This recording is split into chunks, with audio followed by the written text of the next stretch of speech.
Boa noite, meus queridos. A graça e a paz do Senhor Jesus, amém?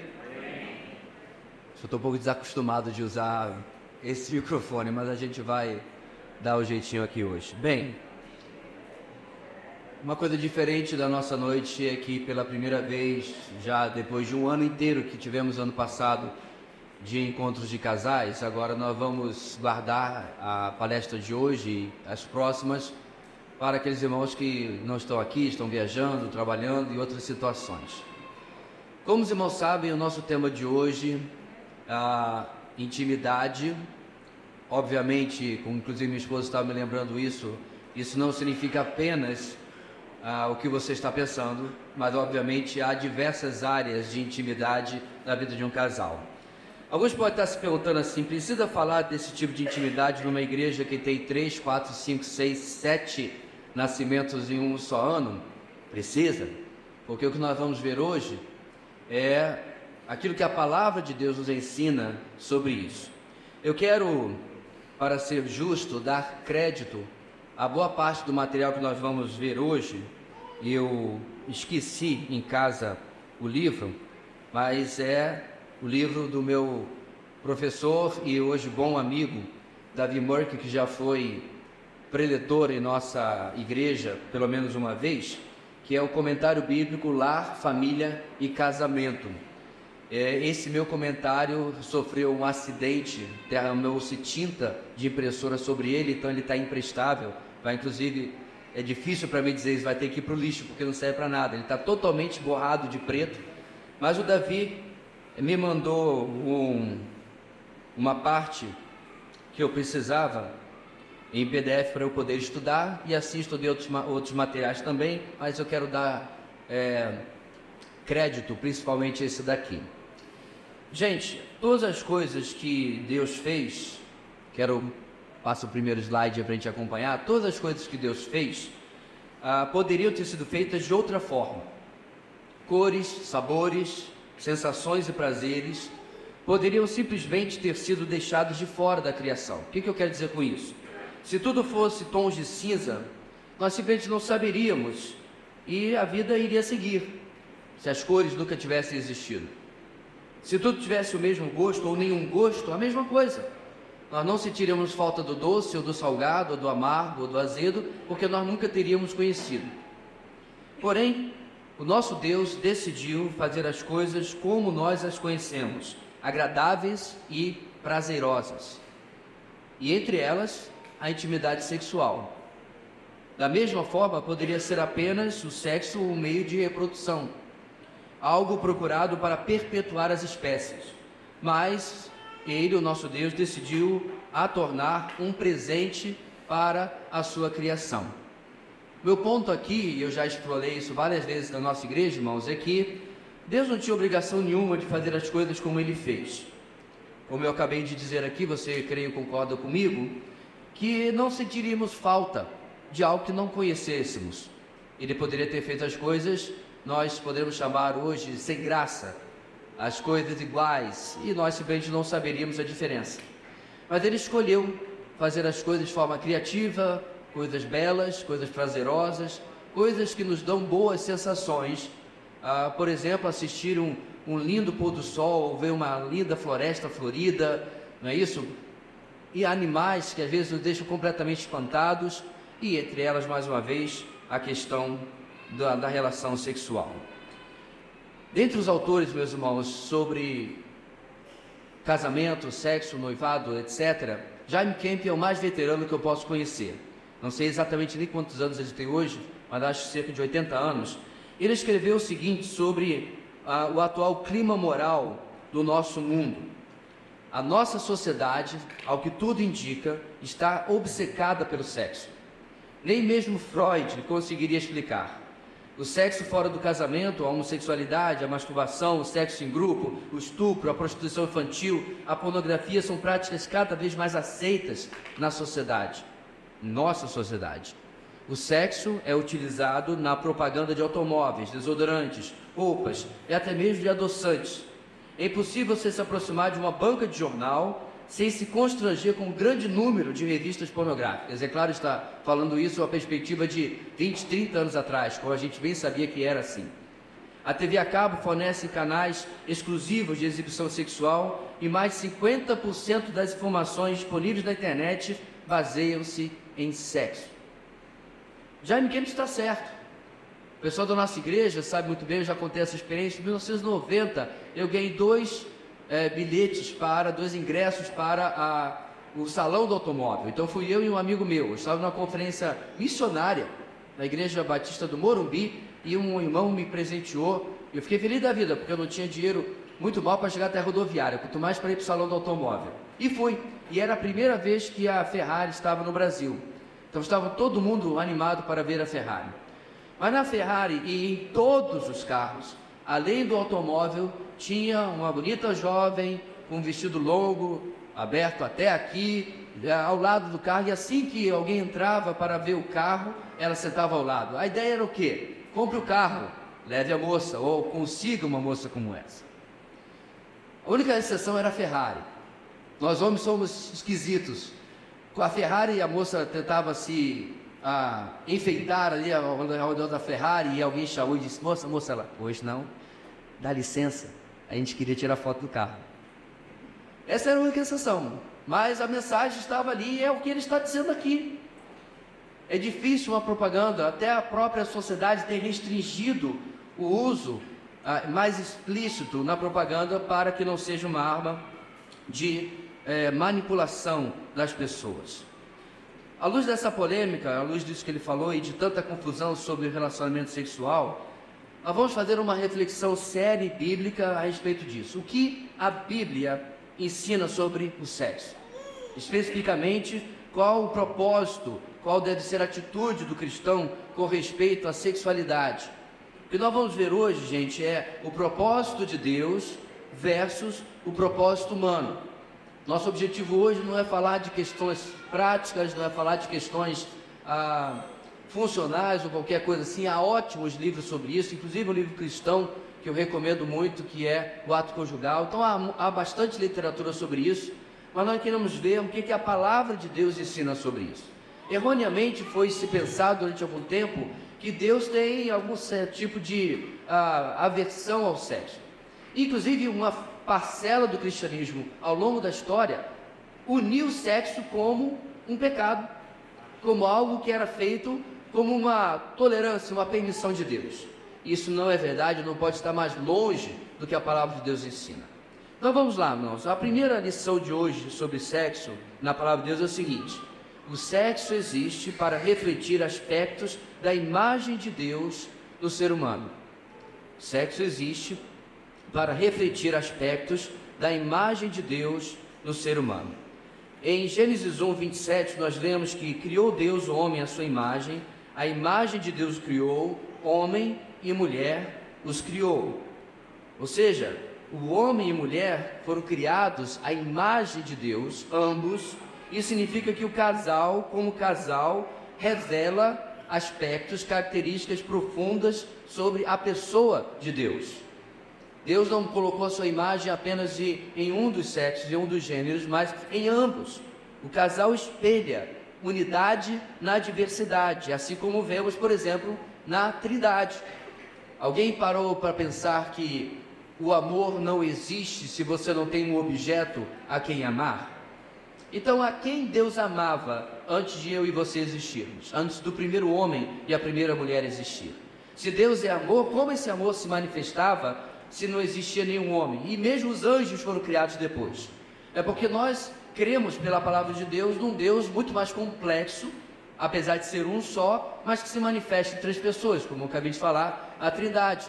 Então ele já manifestava o amor ali, dentro dessa perfeita harmonia.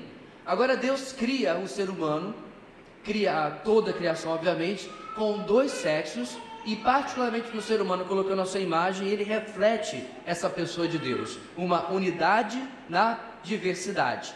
Diferente, é claro, obviamente, do que a Trindade, mas ainda assim, duas pessoas, dois seres distintos, mas que em se unir criam uma unidade que reflete a pessoa de Deus.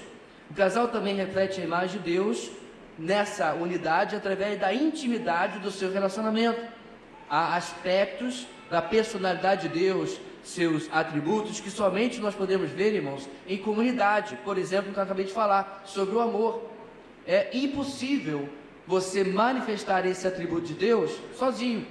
Você sempre precisa do objeto do seu amor, que é claro, não é apenas o cônjuge, mas o casamento reflete também isso daí.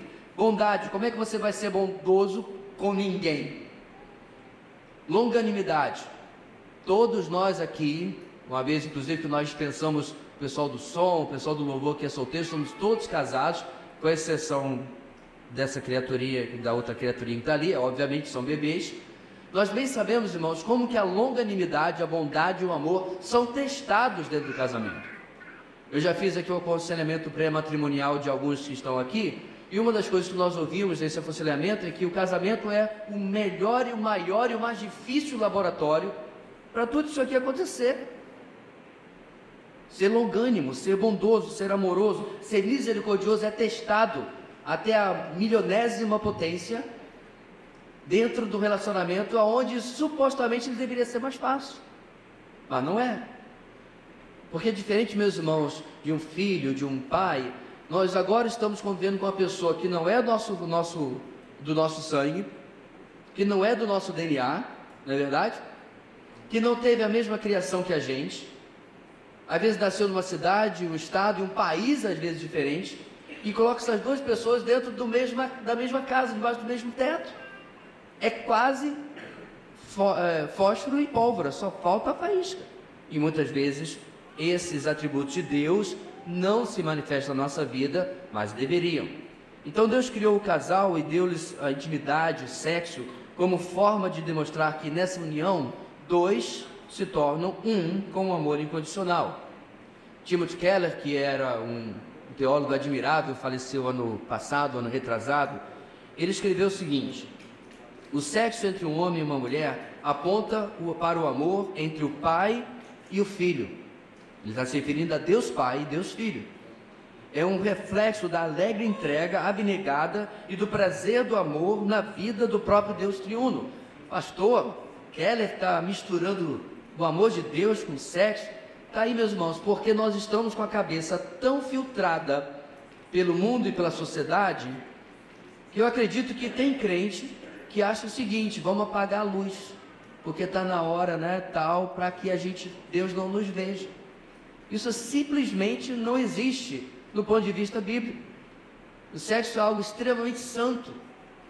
Por isso, reflete, como eu disse, aquilo que Timothy Keller está colocando aqui para nós. Deixa eu continuar o que ele diz. O sexo é glorioso, não apenas porque revela a alegria da Trindade, mas também porque mostra o prazer eterno da alma que teremos no céu, em nosso relacionamento de amor com Deus e uns com os outros.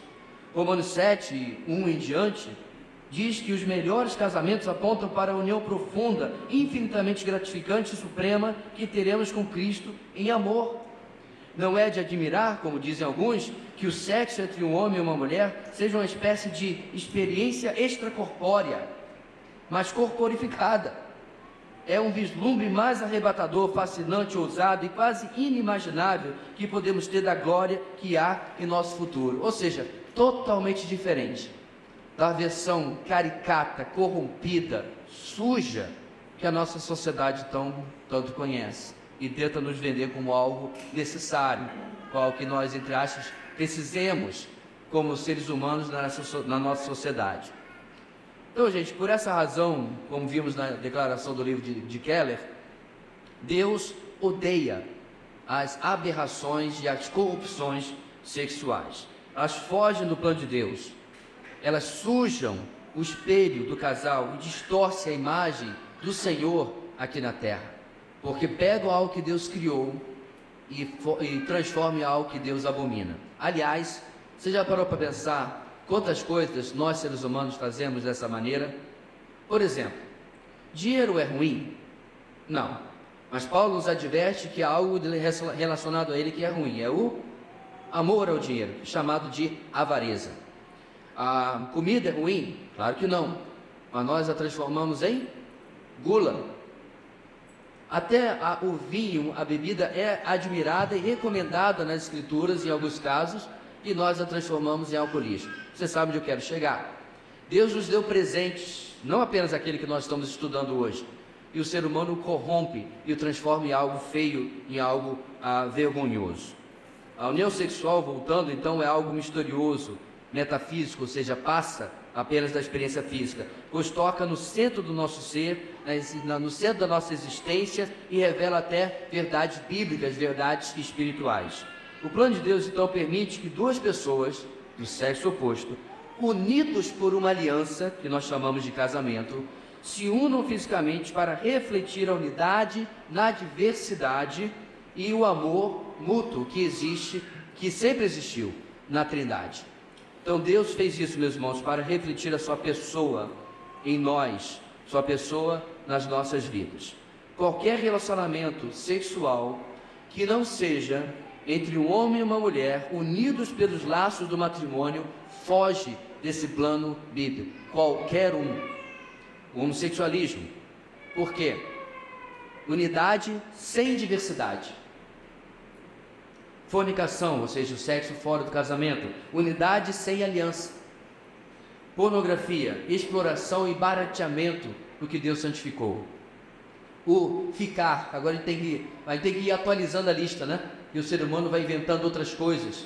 Porque quando eu era garoto isso era uma coisa, hoje é outra completamente diferente. Ficar, exploração sem compromisso. E a bestialidade, incrível, tem que colocar aqui. Mas isso não é novo, irmãos. Há 4.000 anos o Antigo Testamento já falava sobre isso. O que é bestialidade? O sexo com animais. Tem gente tentando legalizar isso na Europa. Em 2024. Parece brincadeira, né? Parece fake news, mas infelizmente não é. Bestialidade, diversidade sem unidade. É diferente, mas não é igual, então não tem como ter união, não tem como ter unidade. Bem, essas são todas aberrações que pervertem a imagem de Deus, o seu plano para a nossa sexualidade e corrompe a nossa própria essência. Não é que Deus quer, irmãos, acabar a festa. Deus quer estragar a festa. Não. Ele zela pela sua imagem e pelo bem-estar do homem e da mulher que ele criou. Então essa é a nossa primeira lição bíblica. O sexo que é visto muitas vezes de uma forma apenas carnal, a física, né? Na verdade tem um significado muito profundo em que o sexo existe para refletir aspectos da imagem de Deus, certo? Ele reflete também, meus irmãos, quero ler um outro texto, 1 Coríntios 11:3, coloca aí. Quero, porém, que entendam que o cabeça de todo homem é Cristo, e o cabeça da mulher é o homem, e o cabeça de Cristo é Deus. Vê como Paulo coloca uma relação entre homem e mulher dentro da relação que nós temos com o próprio Deus e antes com o próprio Jesus.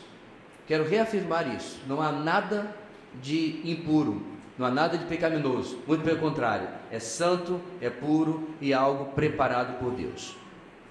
Uma segunda coisa, meus irmãos, que a Bíblia fala sobre o sexo é o seguinte: o sexo existe para promover intimidade total, conhecimento mútuo entre duas pessoas.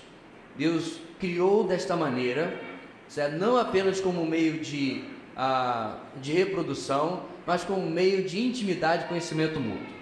Perceba como que nós somos completamente diferentes dos animais. Por que animais têm relação sexual? Única e exclusivamente por um instinto de preservação da espécie. Inclusive, tem um fato triste que quando um leão velho é expulso do agrupamento, do bando, não lembro qual é o coletivo de leão, mas enfim, daquele grupo, ele é expulso, e o leão mais jovem, né, mais forte, assume as fêmeas que eram do leão mais velho. Sabe o que ele faz? Ele mata todos os filhotes daquele leão velho, porque o interesse dele é perpetuar seu DNA, a sua espécie, a sua prole. E imediatamente quando ele faz isso, as fêmeas entram em luto. Não, elas entram em cio para reproduzir com o novo leão. Perceba que não tem nada a ver com a experiência humana, nada, absolutamente nada. Inclusive o pessoal diz assim: nós devemos aprender mais com a natureza. Acho que não, porque há alguns exemplos que não temos nada a aprender, não é? Nós diferente dos animais, porque o ser humano não é um animal racional, em contraste com os animais irracionais. Eles são animais, nós somos a coroa da criação de Deus, somos totalmente diferentes. Então, o ser humano é o único que experimenta isso que estamos vendo no relacionamento sexual. Ele não se relaciona apenas para perpetuar a espécie. Também, não é isso? Visto aquilo que eu já acabei de falar, é só a igreja que tem uma criança para cada 2 adultos, certo? Pode pesquisar. Nessa proporção, pouquíssimas igrejas conseguem chegar sequer perto. Só neste ano, nós tivemos 3 apresentações de bebês aqui em cultos, né? E nós ainda estamos em março. Então, né? Tem a Edizama, tem a Patrícia, temos ainda um pessoal aí na fila até o final do ano. O ponto aqui, meus irmãos, é que essa intimidade vai além apenas da reprodução. Há conhecimento mútuo planejado por Deus. Então vamos ver como isso está na palavra do Senhor. Não é por acaso que o texto bíblico que se refere ao sexo diz o seguinte, olha lá. Adão teve relações com Eva, sua mulher, e ela engravidou. A palavra usada, meus irmãos, no hebraico, ela significa conhecer. As versões mais antigas preservaram essa tradução literal. Então, nas versões mais antigas da Bíblia, as traduções mais antigas da Bíblia, melhor dizendo, elas traduziram literalmente. Então, literalmente, Gênesis 4:1 diz: Adão conheceu Eva, sua mulher, e ela engravidou, certo? Para facilitar o entendimento das novas gerações é que houve essa mudança na tradução. Mas esse é o significado. Então não é por acaso que o significado seja esse, certo? A relação sexual é um evento em que 2 pessoas se abrem uma para a outra, tornando-se vulneráveis, mas ao mesmo tempo dando continuidade a um processo de compreensão e conhecimento mútuo, sem o qual o ato seria apenas um comportamento meramente animal. Ou por acaso você acha que depois que um cachorro e uma cadela, aí ele fala, tem relação, cruzam, certo? Eles olham para o outro e dizem assim, nossa, que coisa maravilhosa, como eu te amo. E aí vão de repente, né, ver um pôr do sol. Não, cada um segue seu caminho, muito pelo contrário, se ela continuar no cio, ele continua lá, só esperando, né? E eu vi isso em primeira mão, o nosso cachorrinho, a cachorrinha, né, com a cachorra do Jackson, cachorrinha lá, do animalzinho do Jackson, e meu amigo, o nosso cachorrinho não saía de perto. A pobre tinha que mostrar os dentes para dizer, me deu tempo, porque só é instinto animal, nada mais do que isso. Não há nada de relacionamento, de conhecimento, de sentimento envolvido ali. Apesar que de vez em quando eu viro para o nosso cachorro, diz, Slope, a Vitória, ele chora. Mas ele chora por quê, meus irmãos? Por causa daquilo. Não porque ele está com saudade, quer levar flores para a Vitória ou qualquer coisa assim. Isso é diferente com a gente. Há uma intimidade, há uma proximidade, há uma troca. Alguns dizem, de maneira, creio que metafórica, que há um colar de almas quando há um relacionamento sexual. De novo, vou chamar Tim Keller para a conversa. Ele diz o seguinte: quando ao longo dos anos alguém vê o que você tem de pior e conhece você com todos os seus pontos fortes e falhas, e ainda assim se compromete inteiramente com você, isso é uma experiência completa e suprema. Ser amado sem ser conhecido é confortador, mas é superficial. Ser conhecido e não ser amado é o nosso maior medo. Mas ser plenamente conhecido e verdadeiramente amado é muito parecido com ser amado por Deus. E é disso que precisamos mais do que qualquer outra coisa. Esse amor nos liberta da presunção, nos humilha a ponto de abandonarmos a hipocrisia e nos fortalece para qualquer dificuldade que a vida trouxer. Muitas vezes, meus irmãos, as pessoas fazem elogios, talvez ao seu cônjuge, à minha esposa, ela ouve elogios a mim, e às vezes esses elogios podem nos causar uma certa estranheza, porque nós sabemos que hoje, muito mais até do que os nossos pais, porque no meu caso, não convivem comigo há quase 30 anos, Há uma pessoa que convive, que já comeu o famoso saco de sal comigo. E eu não estou me referindo àquele quilinho de, né, aquele pacotinho de meio quilo, não. É aquele pacotinho da época dos armazéns, né? Pacote é um negócio, uma arroba de sal. E esse conhecimento, meus irmãos, nos faz, até de certa forma, transparente uns para com os outros. De uma maneira difícil, de uma maneira desafiadora. Porque como o Tim Keller está colocando aqui, nós temos ao nosso lado uma pessoa que vai conhecendo nossos melhores e piores momentos, nossos altos e nossos baixos. Porém, obviamente é assim esperado, continua nos amando, continua convivendo, continua nos conhecendo. Isso nos aproxima daquilo que o Senhor é para nós. Já parou para pensar? É óbvio que o seu cônjuge conhece muito sobre você, mas o seu Deus conhece absolutamente tudo sobre você, e ainda assim nos ama. Aí, o casamento se torna então, meus irmãos, uma expressão diminuída do Evangelho, em que um Deus totalmente amor, totalmente santo, me ama. Eu vou personalizar aqui, você faça o mesmo, apesar de mim. Apesar de mim. Faz uma lista na sua cabeça de tudo aquilo de pior que você é, e você faz, e você pensa, certo? Você casaria com essa pessoa? Se esse fosse o currículo, você casaria com essa pessoa? Não estou me referindo a sua, estou falando de você. Faça o seu inventário. Eu tenho boas notícias. Alguém casou. Mas ela não sabia ainda como o senhor era ruim, pastor, é verdade. Mas foi conhecendo. Ainda bem que é em doses homeopáticas, né, irmãos? Fosse tudo assim de uma vez só, acho que no até casamento quer sobrar uma semana.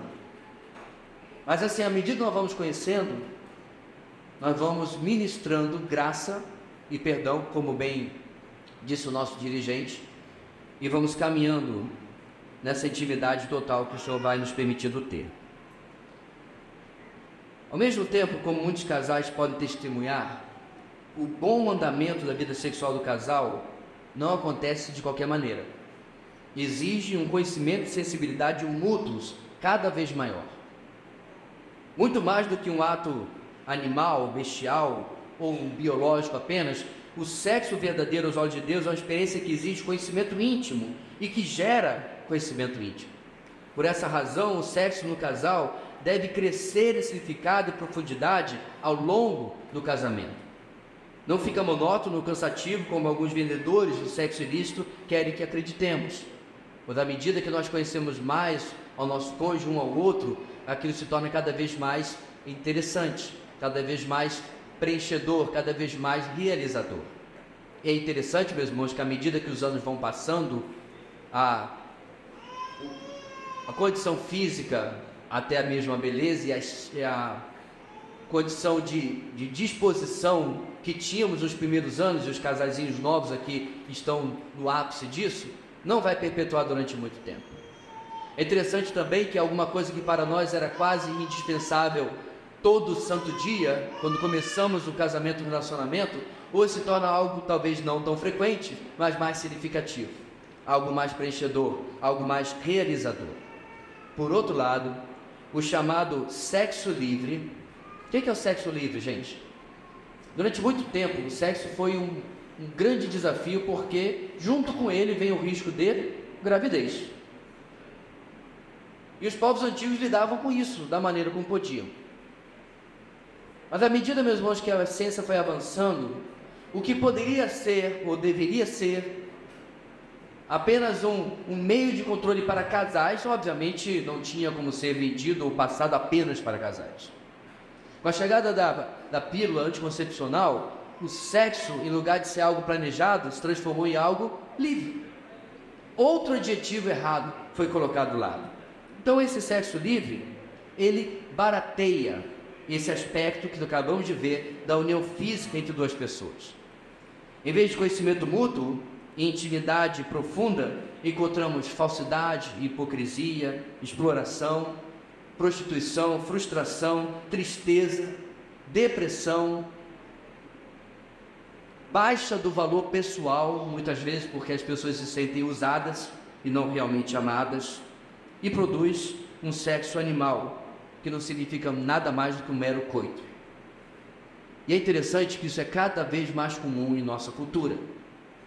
Difícil um filme, uma série, o que quer que seja, que não inclua a necessidade de um relacionamento sexual. Raros são os programas que não têm isso daí.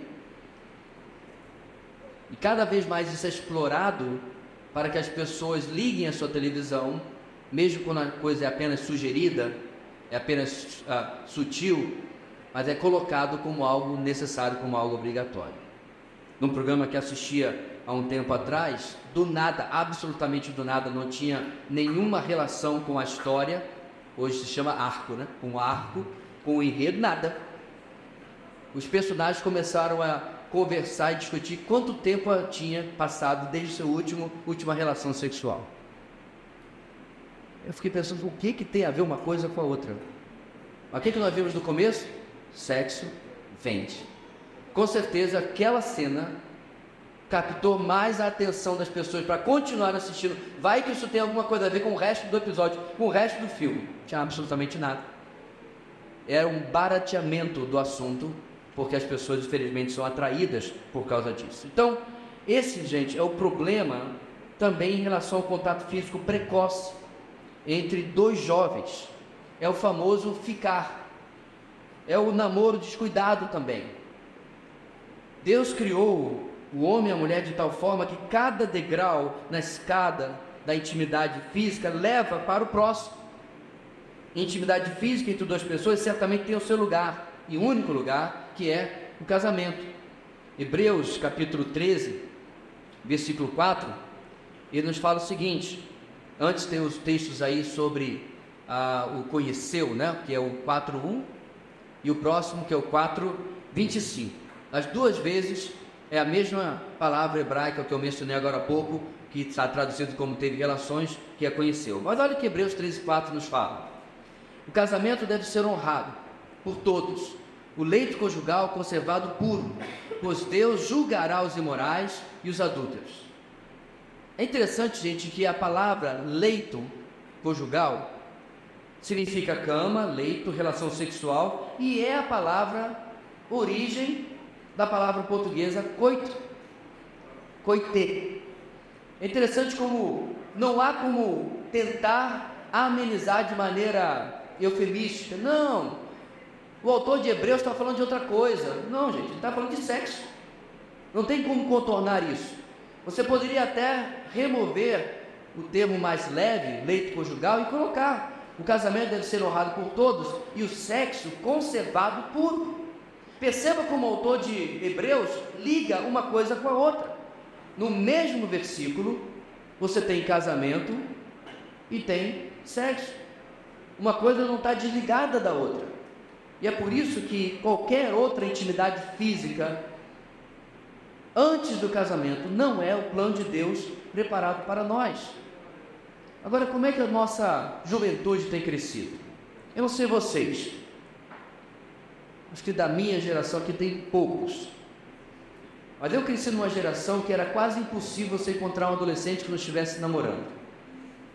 Eu não sei de onde o Janderson cresceu, que a gente está aí pau a pau, né? 1, 2 aninhos aí no máximo, mas no Rio de Janeiro, né? Ex-capital da República, a gente começava com 10, 11, 12 anos, não com relações, gente, falando com namoro. Mas o nosso tema aqui é que como você vai dizer para um jovem, que é literalmente um Geisel de hormônios, que ele vai namorar, que ele vai beijar durante 10, 20, 30 minutos uma moça e vai ficar nisso aí. Cada vez mais, lembra da escada? Eles vão querer subir mais um degrau, e mais um degrau, e mais um degrau. Nós estamos aproveitando esse momento para mostrar como que nós devemos ensinar as próximas gerações, nas quais estão incluídos quem? Nossos filhos. Que não existe de fato namoro seguro, a não ser que você se comprometa, o jovem, no caso, como eu disse para um jovem uma vez, namorar na sala, com o pai dela ali, a mãe dela bem ali, Mas não é isso que eles querem, não é verdade? Um jovem lá da África me correspondeu certa vez. Ele pediu um conselho porque ele e a namorada já tinham caído 2 vezes. Essa foi a expressão que ele usou. Em outras palavras, eles tiveram relações antes do casamento 2 vezes. E aí eu pedi a ele me descrevesse as circunstâncias que chegavam até aquele momento, aquela oportunidade, vamos chamar assim. Como é que aconteceu? Então ele disse que ele a buscava na escola, o trabalho, não lembro mais, ia até a sua casa e acontecia dos pais não estarem em casa. Acontecia. Eu botei assim, acontecia? Você não tinha nem ideia que eles não estariam lá? Uma das vezes sim. Lá fomos nós conversando. E aí ele disse, continue. E nós conversando no portão, daqui a pouco na varanda da casa dela, e uma coisa levou a outra, infelizmente. Aí eles chamaram o maior culpado de todos os tempos. Quem você acha que foi? Satanás. Aí o senhor sabe, né, pastor? O diabo atentou. Não, o diabo não atentou não, meu amigo. Nem nos hormônios você pode botar a sua culpa, mas continuamos conversando. E aí, irmãos, eu dei a ele a receita. Olha como é difícil. Ele disse, diga, pastor, que eu vou anotar. Aí eu falei para ele, quando você chegar na casa da sua namorada, você vai dar um beijo no rosto dela, e você vai girar nos calcanhares 180 graus, e vai embora para sua casa. Mas como assim? Eu falei, qual parte você não entendeu? Quase que eu pensei que pela internet, para esse moçambicano, angolano, nem lembro mais, eu ia ter que fazer um PowerPoint. Mas por que ele não entendeu, gente? Porque não era o que ele queria. Não era o que a sociedade, isso lá na África, uma sociedade, inclusive, gente, ainda mais tradicional do que a brasileira. Sabia? Não é o que ele queria. Eu falei, ela me perguntou assim, então quando é que a gente vai namorar, quando a gente vai se encontrar? Eu falei, depende da sua interpretação de namorar. Vocês vão sentar na varanda, quando os pais dela estiverem em casa, ou na sala, quando eles estiverem lá, e vão conversar. Como assim? De novo, eu não entendia. Porque ele confundia, gente, o amar, que Jesus disse que nós nos amássemos uns aos outros, né? Ele confundia com que nós nos amassássemos uns aos outros. É fácil, né? Porque o português é bem pertinho da outra. Eu não sei como é que foi o resto do namoro desse rapaz. Mas não é a intimidade que o Senhor prometeu e planejou para nós. Ele está subindo a escada da maneira errada, de uma maneira que não agrada ao Senhor. Com frequência, gente, quando a gente fala sobre isso em retiros, encontros de casais, etc., alguém pergunta sobre assuntos sensíveis nas áreas de práticas sexuais. Vai falar sobre é permitido isso, é permitido aquilo, o que pode ser feito. E cabe aqui nessa intimidade um comentário rápido a respeito desses assuntos que estão relacionados que as pessoas têm dúvidas. A Bíblia, gente, não fala diretamente sobre práticas sexuais e quais são as suas alternativas. Não há um Kama Sutra bíblico. Para quem não conhece, o Kama Sutra é um antigo livro indiano sobre posições sexuais. A Bíblia não fala sobre isso. A Bíblia não vai falar sobre posições. A Bíblia não vai falar sobre frequência. A Bíblia não vai falar sobre nada disso. Mas ela oferece alguns princípios muito importantes sobre a mutualidade do relacionamento sexual, e a ênfase é o princípio do outrocentrismo. Essa é uma palavra inventada. Em lugar de eucentrismo, egocentrismo, centrado em mim, o maior princípio do relacionamento sexual é centrado no outro, que satisfaz e alegra a vida do outro. 1 Coríntios capítulo 7, tem aí no próximo slide, do versículo 1 ao versículo 5, Paulo diz o seguinte, eu não tenho tempo de descrever cada detalhe desse texto, então vamos lá. Quanto aos assuntos sobre os quais vocês escreveram, é bom que o homem não toque em mulher. Deixa eu explicar. É uma época de perseguição. É uma época de incerteza. Então, Paulo não está falando contra o casamento. Ele está dando um alerta. Olha, é um tempo você pensar bem. Fugir sozinho é uma coisa, fugir com mulher, são sete bacuris, é difícil. É mais complicado. A igreja estava sob perseguição. Então é esse o contexto. Versículo 2. Mas por causa da imoralidade, cada um deve ter sua esposa e cada mulher o seu próprio marido. O marido deve cumprir os seus deveres conjugais para com a sua mulher, e da mesma forma a mulher para com seu marido. A mulher não tem autoridade sobre o seu próprio corpo, mas sim o marido. Da mesma forma, o marido não tem autoridade sobre o seu próprio corpo, mas sim a mulher. Não se recusem um ao outro, exceto por mútuo consentimento e durante certo tempo, curto tempo, para se dedicarem à oração. Depois unam-se de novo, para que Satanás não os tente, por não ter domínio próprio. Então perceba, gente, que Paulo endereça esta igreja. Por quê? Porque essa igreja estava numa das sociedades mais corruptas sexualmente do mundo greco-romano. Eu comentei, inclusive, no EBD passado, parece, né? Que você ser chamado de corintiano, porque você era de Corinto. Estou brincando, mas lá os coríntios, né? Ser chamado de coríntio era um xingamento. Significava que você era devasso. Por quê? Porque a cidade estava imergida em impurezas sexuais de todas as suas formas. Todas as suas formas. Então, nesse texto, o foco é que cada pessoa agrade ao outro. Agora, para pensar, minha gente. Se num relacionamento sexual A tem o desejo de agradar a B e B tem o desejo de agradar a A, o que vai dar errado? Mas muitas vezes não é isso que nós vemos em muitos casais, pelo menos obviamente seus relatos, onde há frustração porque há apenas busca de satisfação pessoal, há apenas busca de prazer pessoal. Então qualquer atividade sexual que não for mutuamente desejável ou pelo menos aceitável deve ser evitada. Como é que nós chegamos aqui? Porque a gente estava falando sobre variantes, alternativas. Embora existam exceções, muitas vezes, por exemplo, sexo oral pode ser algo desagradável ou pode ser algo agradável, tanto para o homem como para a mulher. O ponto aqui é que se a Bíblia não se manifesta sobre determinada forma, que nós precisamos ir para aquilo que ela se manifesta, aonde aquilo precisa ser algo prazeroso, agradável para ambos os lados. Desejo de servir, desejo de dar prazer, desejo de agradar ao outro. É interessante, minha gente, que não é isso que nós vemos muitas vezes na sociedade. Uma postura completamente egoísta, uma postura de satisfazer e agradar apenas a si mesmo. Quero destacar outra coisa no texto que nós acabamos de ler, é que Paulo usa uma expressão sobre dívida ou dever. Olha lá, o marido deve cumprir seus deveres conjugais, a mulher deve cumprir seus deveres conjugais. Espera aí, falamos agora há pouco sobre o prazer, sobre satisfação, sobre a alegria, sobre mutualidade, sobre tudo isso, agora virou um dever. O que acontecia nessa igreja, meus irmãos, eram dois extremos. Enquanto parte da igreja, infelizmente, estava indo conforme a sociedade e corrompendo-se com a corrupção sexual de Corinto, quando se converteram, uma parte da igreja estava indo para o outro extremo e considerando o relacionamento sexual como algo impuro.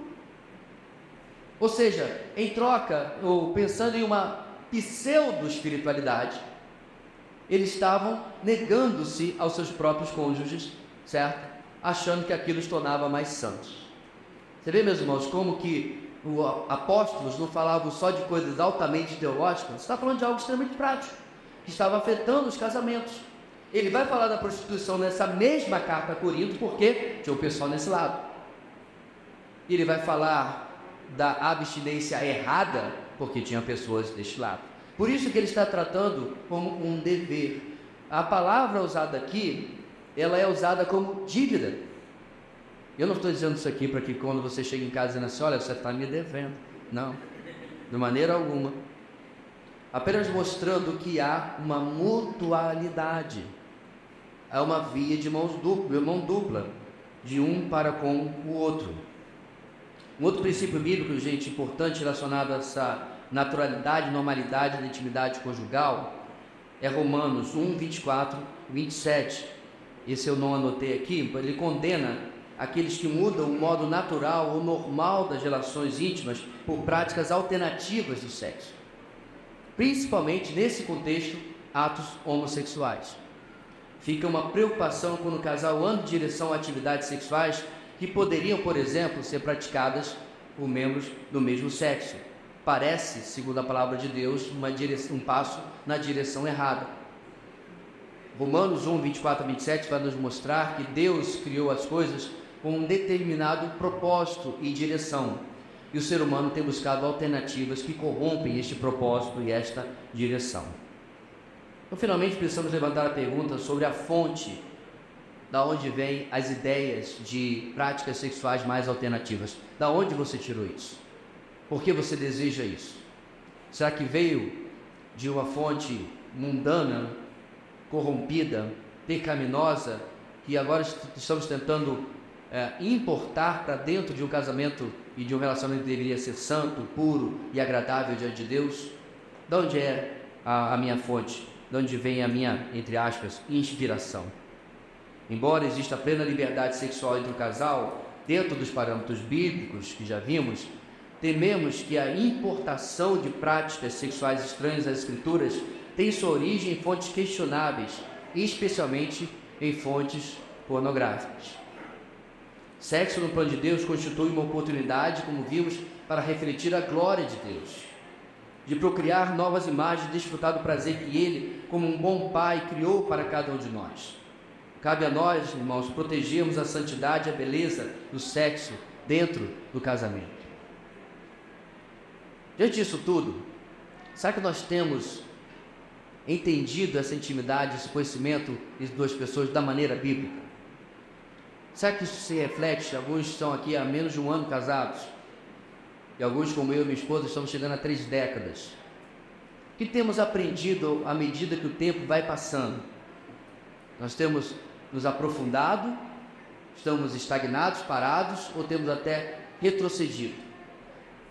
Se não estamos progredindo como a palavra de Deus deseja que possamos em absolutamente tudo, a minha aposta é que temos regredido ou estamos estagnados porque não estamos seguindo os princípios da palavra de Deus. Temos seguido outros princípios e não esses que o Senhor tem nos dado. Mas vamos continuar, a Bíblia tem mais a nos ensinar. Nós vamos caminhar hoje em mais 2 pontos, se a gente conseguir aqui no nosso tempo. Terceiro lugar, gente, o sexo existe para a apropriação de novas imagens de Deus e do casal. É claro, existe também este objetivo. Deus nos deixou desta maneira, e lá em Gênesis 1, 28, ele diz o seguinte: Deus os abençoou e lhes disse: sejam férteis e multipliquem-se, encham e subjuguem a terra, dominem sobre os peixes do mar, sobre as aves do céu e sobre todos os animais que se movem pela terra. Então, claro, a reprodução está como parte integrante do plano de Deus para a intimidade sexual do casal. Mas, infelizmente, alguns no decorrer dos séculos têm limitado o propósito do sexo para a reprodução somente da espécie. Só isso. Inclusive no meio cristão, por incrível que pareça. Vendo o sexo fora desse propósito, como eu já disse anteriormente, como algo sujo, como algo pecaminoso, como algo errado. Então, embora a procriação não seja o único propósito para o sexo, certamente é um propósito. É interessante que o primeiro mandamento na Bíblia tem a ver com o sexo e a reprodução. Está ali. Sejam fecundos, multipliquem-se, férteis. Primeira ordem que Deus dá ao casal está relacionada ao sexo. Não é interessante? Porque na nossa cabeça, minha gente, se o sexo fosse algo impuro e não santo, como eu acabei de dizer, o mais lógico é que Deus dissesse assim: olha, vocês são agora um casal, Eva, Adão, Eva, prazer, tá? Estão juntos, não deixa de fazer o culto doméstico todo dia. Porque não tinha igreja naquela época, né? Ou qualquer outro tipo, irmãos, de ordem espiritual assim. Ainda não tinha Bíblia. Talvez Deus deveria dar a eles o seguinte mandamento: olha, todo dia a gente vai ter um culto comigo, Deus, não faltem, só tem vocês dois. Nada disso, irmãos, está dentro da primeira ordem, primeiro mandamento. Qual é a primeira ordem de Deus? Vão transar. Ô pastor, sou escandalizo usando um termo assim. Tá, tudo bem. Porque é exatamente isso que ele disse. Ou você acha, meus irmãos, que alguém é fértil, multiplique-se, se multiplica e enche a terra de outra maneira? Então para pensar. O Senhor preocupado não com a reprodução e o crescimento da população, mas com tudo aquilo que está incluído nisso, inclusive o relacionamento daquele casal. É a primeira ordem que Ele dá, é o primeiro mandamento que Ele dá.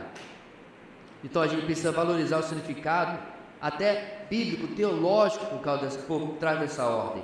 Deus queria que a imagem dele, que estava espelhada naquele primeiro casal, no homem e na mulher, fosse espalhada pelo mundo inteiro. E detalhe, isso é antes da queda, antes do pecado. E antes do pecado, a união de Adão e Eva teria reproduzido pequenos espelhos perfeitos da pessoa de Deus, assim como Adão e Eva eram. Graças a Deus eles não tiveram um filho antes do pecado, porque se transformaria numa coisa muito estranha e esquisita para se resolver. Pai e mãe caídos, e o filho não. Mas o fato é, meus irmãos, que eles não tiveram, mas se tivessem, eles seriam pequenos espelhos da pessoa e da glória de Deus. E detalhe, quem é chamado de imagem perfeita de Deus na Bíblia? Só Jesus. Esse era o plano de Deus, que ele tivesse milhões ou bilhões, se você preferir, de filhos que refletissem a sua pessoa, a sua imagem, dentro e através do casamento. Nesse mesmo plano maravilhoso é que ele coloca não apenas o prazer sexual e intimidade, se isso não for suficiente, mas ele acrescenta mais. Ele permite filhos, que são, é claro, para aqueles, a maioria de nós que somos pais aqui, uma alegria em si. Eu costumo dizer, meus irmãos, que no dia 29 de abril de 1997, eu fui transformado em outro homem. É diferente, é óbvio, para a experiência, para as irmãs aqui presentes, porque você já experimenta, né, aquela criatura se mexendo no seu ventre durante todos aqueles meses. Mas para nós homens não, é uma experiência externa, é o que está acontecendo no corpo de outra pessoa. Mas quando a gente vê aquela criatura, aquele menino, aquela menina, tanto faz, é assim, é instantâneo, e é esse presente de Deus que Ele dá para nós também, através da reprodução, através do relacionamento sexual também. Ou seja, meus irmãos, Deus nos dá uma experiência que, apesar de remotamente compartilhada pelos animais, nós já vimos como que, especialmente as fêmeas, se comportam para com seus filhos, né? Na verdade, geralmente muito cuidadosas. Esse é o instinto de preservação da humanidade, preservação dos animais. Mas conosco é totalmente diferente. Deus nos dá a possibilidade de gerar vida. E vida que, quando nós vemos, nós temos que admitir, é a cara do pai, é a cara da mãe. Vai crescendo e a gente começa a ver, meus irmãos, os traços de personalidade que nós temos reproduzidos nos nossos filhos. E às vezes até os traços de pecaminosidade reproduzidos nos nossos filhos. Hoje, né? Ponto é que isso nos aproxima da pessoa do nosso Deus, porque Ele faz a mesma coisa em nossas vidas através do novo nascimento. Tudo isso, gente, falando debaixo do grande guarda-chuva de sexo. Como isso pode ser algo sujo, como isso pode ser algo pecaminoso, como isso pode ser algo feio, quando o nosso Deus nos deu todo o significado para tudo isso. Peço sua paciência para nós andarmos mais um ponto. Os outros dois vão ficar para um outro momento, que depois o nosso dirigente vai explicar. Nossa quarta lição da palavra de Deus, quarto ensino sobre o sexo, é o seguinte: o sexo existe como selo que celebra a aliança conjugal. O sexo existe como selo que celebra a aliança conjugal. O que é necessário para ver um casamento? Hoje em dia, é só compartilhar um aluguel. Erroneamente, o casamento foi barateado, foi transformado em mera coabitação, como se fala hoje. E aí a justiça vai atrás e cria uma alternativa, a união estável. Tudo transformando aquilo que deveria ser bonito, profundo, solene, em algo que você se desfaz. Inclusive hoje você pode, pelo que eu soube, se divorciar muito mais rápido, em uma fração do tempo do que você leva para casar. Se você vai casar, você tem que entrar com as proclamas, né? E leva ali semanas para que alguém diga: estão autorizados a casar, vocês têm aí uma validade disso aí, sei lá, 30 dias, 60 dias, sei lá. Mas para divorciar é rápido. Você vai no cartório dizendo assim, eu não quero mais ela não quer mais a mim. Incompatibilidade de gênios. Deixa eu dar uma novidade para você, pessoal. Vocês não são compatíveis mesmo. 2 pecadores colocados debaixo da mesma casa, criados em casas diferentes, e vocês queriam ser de gênios compatíveis? Quer ver só? Levante a mão aqui, qual casal nunca teve uma briga? Não tem problema você humilhar uns outros? Pode levantar a mão. Alguém? Eu não estou levantando a minha não. Ninguém. Porque nossos gênios não são compatíveis. O problema quando se entra com esse argumento é que por trás de fato eu estou dizendo o seguinte: eu não estou disposto a me mudar, a me transformar, para que eu possa ministrar graça, viver com as diferenças que eu vejo no meu cônjuge, na minha esposa ou no meu esposo, tanto faz. E tudo isso, gente, tem sido argumento para acabar com a aliança que foi colocada ali. Timothy Keller novamente nos oferece aqui um ótimo resumo desse propósito dentro da intimidade sexual. Uma vez que você se entregou em casamento, o sexo é uma forma de manter e aprofundar essa união com o passar do tempo. No Antigo Testamento era comum haver a cerimônia de renovação da aliança. Ele está se referindo a Deus e o povo, outra aliança. Quando Deus entrou no relacionamento de aliança com o seu povo, Ele deu instruções para que periodicamente houvesse oportunidade de se lembrarem dos termos dessa aliança por meio de sua leitura conjunta e pela renovação do compromisso com ela. Era um procedimento essencial para que o povo mantivesse uma vida de felicidade. Então, passadas gerações, eles tinham cerimônias para lembrar o que nós prometemos lá atrás ao nosso Deus. Vamos ver se a gente está fazendo. Geralmente não estava. Geralmente eles tinham abandonado o que haviam prometido para Deus. Ele continua: o mesmo se aplica à aliança de casamento. Quando você se casa, faz uma aliança solene com o seu cônjuge. É um grande dia e seu coração se enche de satisfação. Com o passar do tempo, contudo, é necessário reavivar a chama dentro do coração e renovar o compromisso. É preciso haver oportunidade de relembrar tudo o que a outra pessoa significa para você e de se entregar novamente. O sexo entre marido e mulher é uma forma singular de fazê-lo. Ponto aqui, meus irmãos, é que com o passar do tempo, na doença e na saúde, na riqueza e na pobreza, na maioria de nós é na pobreza, na pobreza, na pobreza, na pobreza. Tudo bem, não tem problema. Mas às vezes é que é na pobreza e na maior pobreza, ou o que quer que seja. A gente começa a criar cláusulas de exceção à nossa aliança. Até que as dívidas nos separem, até que os sogros nos separem, até que você preenche todos os meus quadradinhos e pré-requisitos. E a gente começa a criar exceções para romper com essa aliança.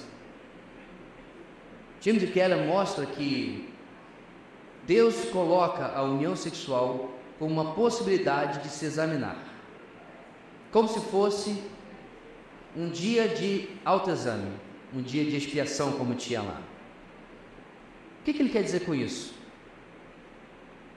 Eu acredito que há exceções. Mas quais são os casais que preferem passar tempo todo brigando? A lá música sertaneja, se de dia a gente briga, você sabe o resto. Isso pode ter feito muito sucesso e vendido muito disco no mundo. Mas na realidade, dentro do casamento, como se consegue ter intimidade sexual com alguém com quem você vive brigado? Ou vive brigando? O relacionamento é colocado como um momento que a gente possa parar e pensar o que a gente está fazendo com a nossa vida. Como temos desperdiçado tempo?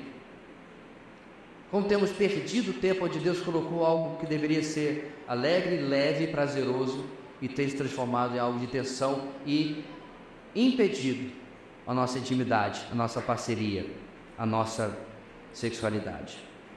Outro autor chamado Andreas Kostenberger escreveu o seguinte: a linguagem de pacto, ou seja, o uso de termos que transmite o conceito de uma aliança, na narrativa que temos em Gênesis, pode incluir a referência ao juramento de uma só carne, entre marido e mulher. Ele está se referindo que quando Adão diz, esta é carne da minha carne e ossos dos meus ossos, esse era na riqueza e na pobreza de Adão. Ele está dizendo porque ele havia olhado todos os animais, não tinha nenhum igual a ele, não tinha ninguém próximo. E agora ele experimenta com aquela que foi dada por Deus, uma proximidade, uma aliança, uma intimidade que ele não tinha com ninguém. E aí ele faz esse juramento, esse voto de casamento. Essa verdadeiramente é carne da minha carne e ossos dos meus ossos. Aliás, não sei se você sabe, mas a palavra hebraica para homem é ish, e para mulher é ishá, ou seja, uma derivada da outra, mostrando novamente até no próprio idioma a cumplicidade, a proximidade. É importante ressaltar que a relação sexual representa a consumação daquilo que foi lá dito pelo Senhor, o deixar e unir. Deixar pai e mãe, lembra? E serão uma só carne. E aqui a gente vai também um alerta, talvez eu espero só para os mais novos no casamento. Essa é uma das coisas que mais afeta os primeiros anos de casamento e às vezes até os anos mais tardios, quando a gente casou, mas não deixou, e a gente traz atrelado a nós a presença não desejosa e não presente nas Escrituras de pais, mães, sogros e sogras, sei lá mais quem, quando o casamento é apenas duas pessoas, e unicamente duas pessoas. Há um outro texto em Coríntios 6, 15 a 20, que fala sobre isso também. Deixa eu dar uma lida para vocês. Vocês não sabem que os seus corpos são membros de Cristo? Tornarei eu os membros de Cristo e os unirei a uma prostituta? De maneira nenhuma. Lembra que eu falei? Paulo agora está tratando desse lado de cá, do lado de como havia alguns irmãos que estavam indo na corrupção moral da sociedade de Corinto. Versículo 16: você não sabe que aquele que se une a uma prostituta é um corpo com ela? Pois como está escrito, os dois serão uma só carne. Mas aquele que se une ao Senhor é um espírito com ele. Fujam da imoralidade sexual. Todos os outros pecados que alguém comete fora do corpo os comete, mas quem peca sexualmente peca contra o seu próprio corpo. Versículo 19: acaso não sabem que o corpo de vocês é santuário do Espírito Santo que habita em vocês, que lhes foi dado por Deus, e que vocês não são de si mesmos? Versículo 20: vocês foram comprados por alto preço. Pode passar em próximo slide. Por alto preço, portanto glorifiquem a Deus com seu próprio corpo. Então veja, minha gente, como Paulo usa aqui não no argumento que a pessoa que se uniu lá em Corinto a uma prostituta ou alguém fora do seu casamento se casou literalmente com ela. Não é ele que está falando, não é isso que ele está falando. Ele está dizendo que eles consumaram o relacionamento de uma só carne de forma ilícita, fora da aliança do casamento. Usurparam os privilégios e direitos de pessoas casadas, lembra de Hebreus 13:4? E assim desfiguraram a beleza do relacionamento de uma só carne com a expressão de suas realidades espirituais ausentes nesse relacionamento fora do casamento. Não são casados porque ainda não deixaram ninguém para serem uma só carne, para se unirem. Eles pularam uma etapa porque não tinham direito a essa etapa. Paulo, gente, aqui, claro, inspirado por Deus, pelo Espírito Santo, diz que os que eles fizeram foi falsificar, foi adulterar e abusar o propósito da sexualidade humana. Por quê? Porque de fato eles não eram casados. John Piper, também outro autor muito conhecido, diz o seguinte: não penso que Paulo queira dizer que um homem esteja casado com toda prostituta com a qual teve um relacionamento durante a sua vida. Jesus disse à mulher que tinha tido 5 maridos, que agora esse que você está não é seu marido. Então o Piper está usando aqui, meus irmãos, uma linguagem para mostrar que o casamento é muito mais do que relacionamento sexual, muito mais do que apenas intimidade sexual, é a proximidade, é o compromisso que só existe na aliança do casamento. Eu sei, isso que nós estamos defendendo aqui vai na contramão de tudo aquilo que a nossa sociedade fala.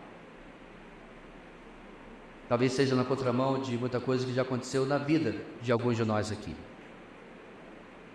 Mas eu creio que a palavra de Deus, ela serve de forma restauradora na nossa vida.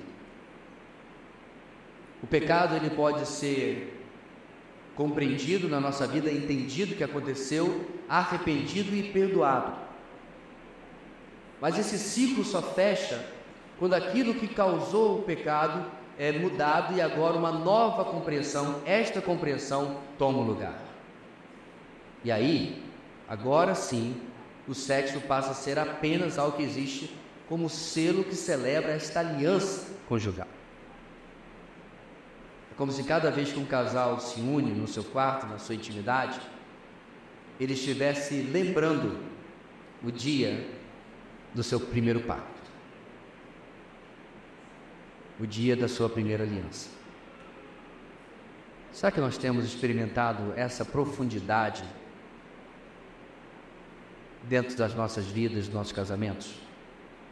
Só que nós entendemos como que Deus, foi da mente, do coração de Deus que tudo isso surgiu, que não foi simplesmente algo tirado de um livro por alguns homens, mas algo que está presente na palavra de Deus. Deus deseja, meus irmãos, que nós conheçamos isso. E nós podemos chamar isso de a teologia bíblica do casamento, ou até, se você preferir, a teologia bíblica do sexo, sem problema, porque a Bíblia tem coisas a falar sobre isso também, para que nós possamos aprender e guardar. O sexo existe então para refletir aspectos da imagem de Deus no ser humano, existe para promover intimidade total, conhecimento mútuo entre duas pessoas, existe para a procriação também de novas imagens de Deus no casal, e existe como selo que celebra a aliança conjugal. Semana que vem, estou acostumado com aqui a igreja. No próximo encontro, nós vamos continuar com os outros 40%, nós vimos 60%.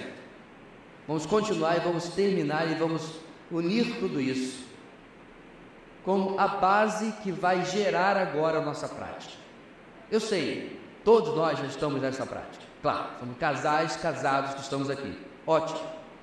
Mas nosso desafio, minha gente, é ir para casa e em grupo de 2, só pode em grupo de 2, examinar as nossas vidas. Talvez vocês se considerem experts dentro do seu quarto. Na compreensão que vocês têm da sexualidade humana, vocês acham, gente, ganhei na loteria com o meu cônjuge. Ele é tudo aquilo que eu poderia esperar. Glória a Deus por isso. Mas quem sabe hoje, diante da palavra de Deus, a gente pode aprofundar nosso entendimento sobre algo que nós já fazíamos com alegria, com prazer. E hoje podemos corrigir algumas compreensões e ver como isso é muito mais profundo, muito mais precioso, muito mais bonito do que antes eu compreendia. Eu acho interessante, minha gente, como que cada vez que eu pego qualquer coisa na minha vida e eu coloco debaixo do espelho da palavra de Deus, aquilo se transforma em algo melhor. Qualquer área, qualquer experiência humana, quando colocada debaixo da lente da palavra de Deus, ganha cores que eu não conhecia antes, ganha compreensão que eu não conhecia antes. Porque é claro, agora eu estou aprendendo a fazer segundo o fabricante, segundo aquele que me orienta, como ele me orienta a fazer qualquer que seja a área da minha vida. Deus abençoe que a gente possa investir tempo exatamente para aprendermos mais um sobre o outro, mas agora mais iluminados e esclarecidos pela palavra de Deus. Ok? Vamos orar. Deus querido, muito obrigado pela Tua palavra. Sempre tem algo a nos ensinar sobre absolutamente todas as áreas da nossa vida. Obrigado, Senhor, como que essa profundidade atinge e modifica a forma como nós podemos enxergar a nossa própria existência. Nos abençoe, Deus, como casais, como famílias, para que possamos ser um reflexo da Tua pessoa e dar glória ao Teu nome. Essa é a nossa oração hoje, em nome de Jesus. Amém.